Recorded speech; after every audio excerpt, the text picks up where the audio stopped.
Pikachu, Jesse and James, prepare for double trouble. We'll take a bow to the notorious couple. Step back, or I will attack, cause I ain't never been afraid of a Pokemon match.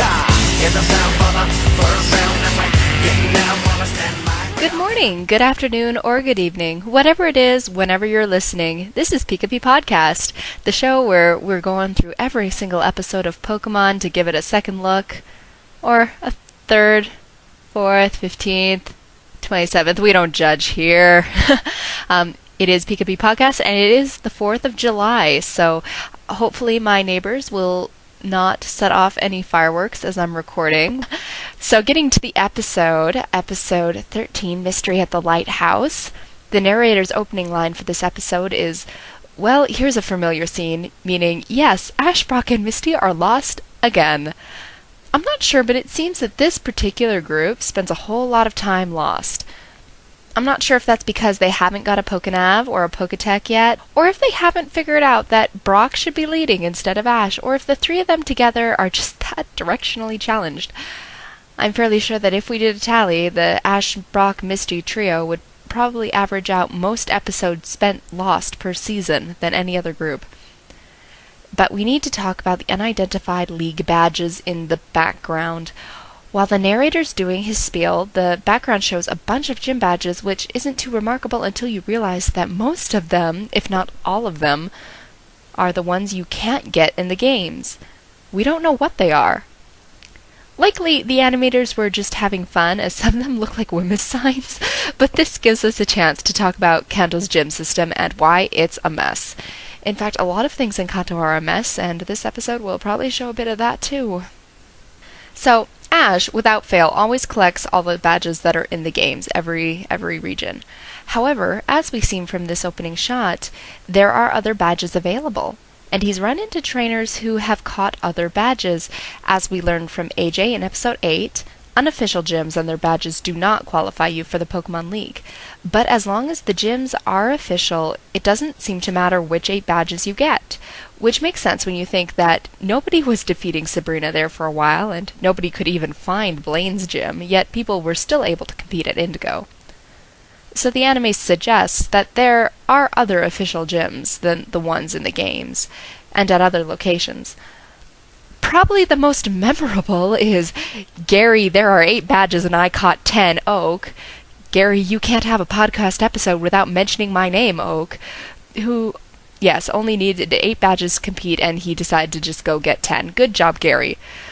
Only 3 of those are ones you can get in the games. And also, a trainer named Otoshi shows off his badges during the league arc, and only 4 are the same as Ash, though some of them seem similar to his and may imply that some gyms hand out variations on their badges, that they're not all uniform. But yet another trainer in the same episode has 8 entirely different ones, and I think it's safe to assume that Indigo requires all the badges to be from Kanto to compete at the Indigo Plateau, and that seems to be a staple of every region. So combine all 4 of those trainers together and Kanto has somewhere from 15 to 27 gyms. It's not just this region. Morrison proves that Hoenn has at least 9, and in Sinnoh there are several instances that suggest that there are other choices than the 8 Ash visited, and Barry and Ash's total badges imply at least 11. However, 15 to 27 is just a little ridiculous, and it's no wonder that the PIA cracked down on this in Pokemon Chronicles. But back to the episode. Team Ash and the narrator give a rundown on basic league rules and how many Pokemon Ash has on hand. Misty points out that Ash didn't actually win his badges and debates whether or not Ash's Pokemon count as being caught. In English, she goes as far to say that all his Pokemon followed him. And, well, fail on Misty, because lucky as it was, Caterpie was caught, and Pidgeotto was caught as legitimately as they come. Bulbasaur wanted to be caught, yes, but Ash still had to battle him and throw the Pokeball, and Pikachu was the starter, given to him by Oak, who did not follow him for quite some time. Charmander and Squirtle were the only ones who fit her criteria, but insults aside, there is some truth to what she says. Ash isn't like conventional trainers, and all of his Pokemon are there because they want to be. And he's not a particularly good trainer yet, so it's not like they respect his amazing skill. They really are just following him. And isn't that what makes Ash special? As far as the badges are concerned, he might not have won, but he may still have earned them, and Misty's got a ways to go as a trainer and a gym leader if she can't appreciate that possibility. But this is a point in the series where Brock and Misty put Ash down a lot, or rather, Misty puts Ash down and Brock either lets her or supports her in a more reasonable tone. And Ash is being a bit arrogant about his 2 badges, so it makes sense. And they haven't seen the other polarity of his self-esteem yet. They haven't seen him interact with Gary.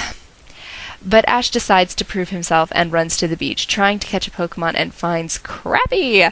They have a cute little interaction before the showdown at sunset, and I love Ash's creative ways of weakening Pokemon before he realizes that his Pokemon can do this, and probably should. But he does catch Crappy, only to find that it got sucked into the PC. Brock explains that this is because this is Ash's 7th, and he can switch it with a button on his Pokedex. And I'm so glad they don't do it that way anymore. It makes it too easy, because you can switch them out at any time.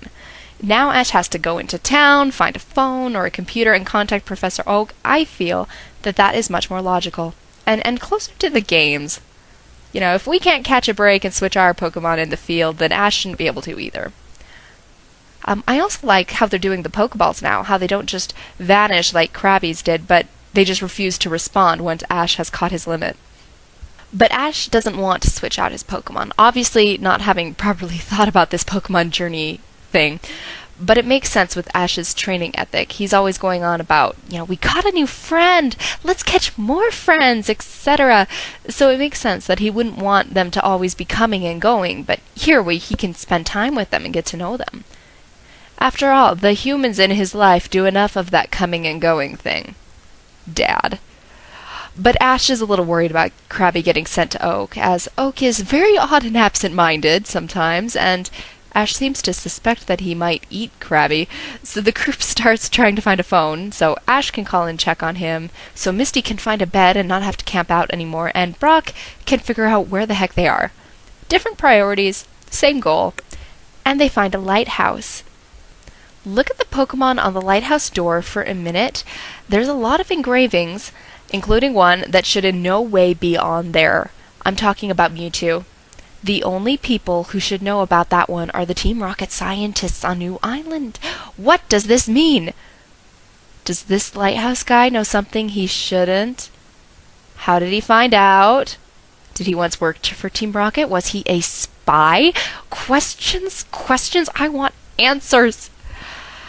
But the lighthouse keeper lets them in after Brock promises to make food. And never delivers, by the way. And we see the inside of this building is very large and imposing and dimly lit. Ash is allowed to use the phone, which looks like a Bellsprout. There's a dubbed line here that's kind of awesome. Sometimes people get down on the dubbing for several reasons, some of them legit, but it doesn't have to be so bad. There doesn't have to be so much contention about the issue. And I think taking a little creative license is okay if it keeps the spirit of the show and actually makes the work better. And Ash deciding to call Professor Oak Collect totally fits that criteria. I love it. Thankfully, when they get through, Oak is not eating Ash's Krabby, but he does inform Ash that Gary also caught a Krabby, and his is like 5 times bigger. Gary's also caught 45 Pokemon, not to add any pressure. Oak praises Bill the Lighthouse guy and encourages Ash to see what he can learn from him. He claims that Bill knows even more than he does.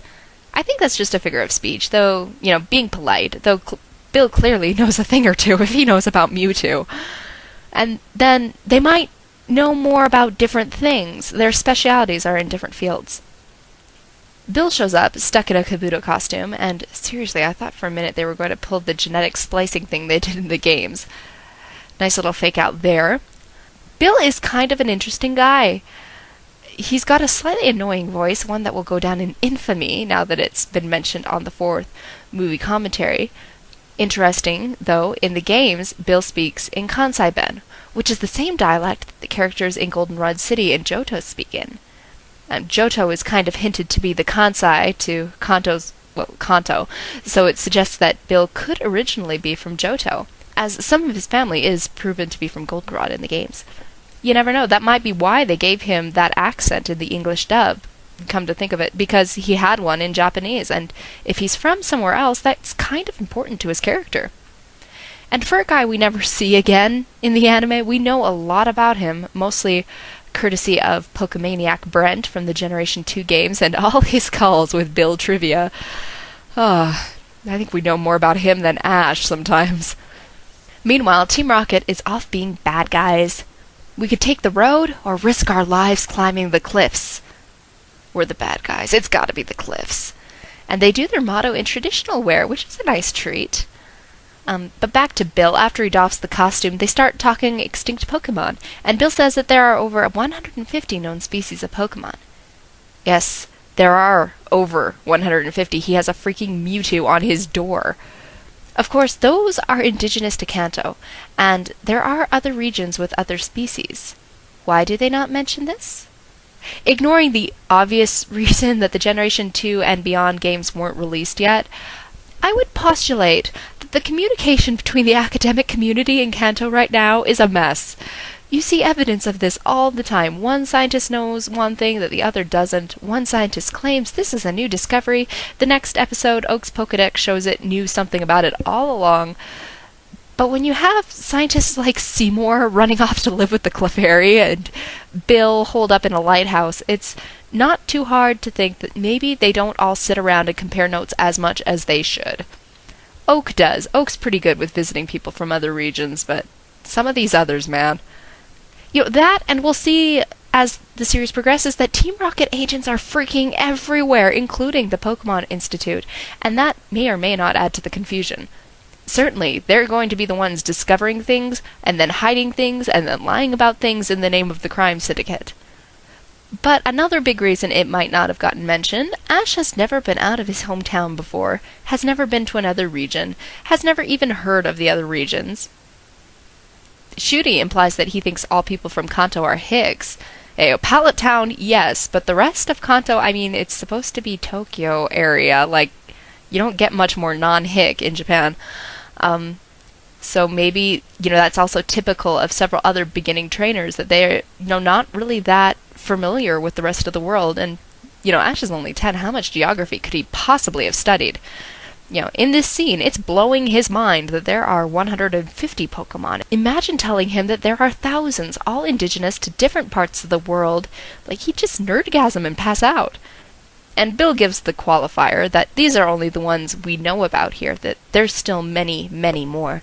And he goes off on this really cool speech about finding meaning and understanding, and there's always something new to look for. And you can tell it touches Ash too. Team Rocket, though not in earshot, takes part in this conversation, digressing on a similar tangent.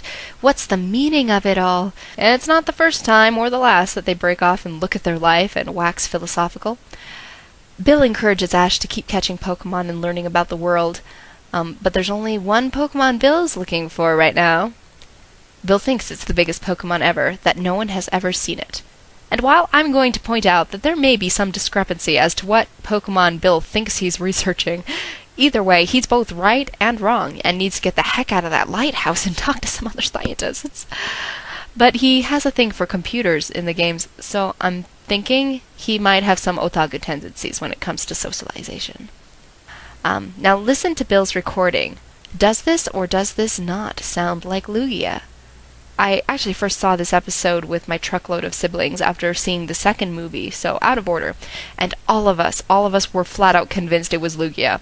And then in the foggy distance, it turns out to be a Dragonite. This may or may not be the Pokemon Bill thinks he's researching, but it is a huge Dragonite, and a huge, huge Dragonite. And while other people in the world have seen that Pokemon, no one has ever seen one this big. And I suspect Bill doesn't get out much. He probably hasn't met Lance or any of the other dragon trainers who, deal in Dragonite. So this may very well be the last of its kind for Godzilla-scale Dragonite. Misty thinks the sounds are kind of like singing, and Brock instigates a gym shipping scene, asking her to dance. The two waltz off into the background, while Ash and Bill are mesmerized by the giant Pokemon.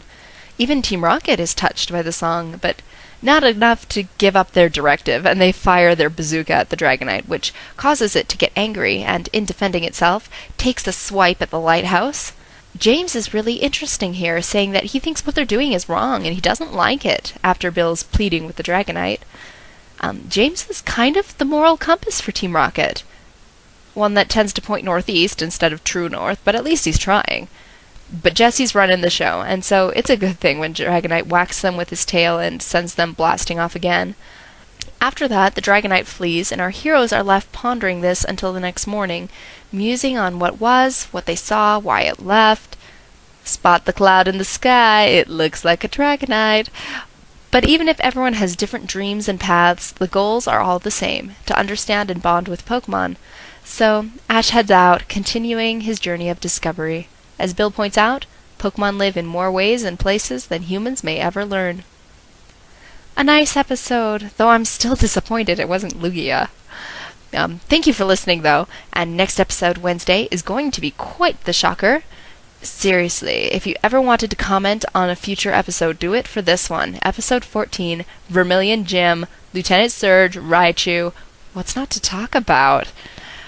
But I'm going to zip back to the last episode for a second. I mentioned that the 14th movie that's coming out, and I'm so excited for it.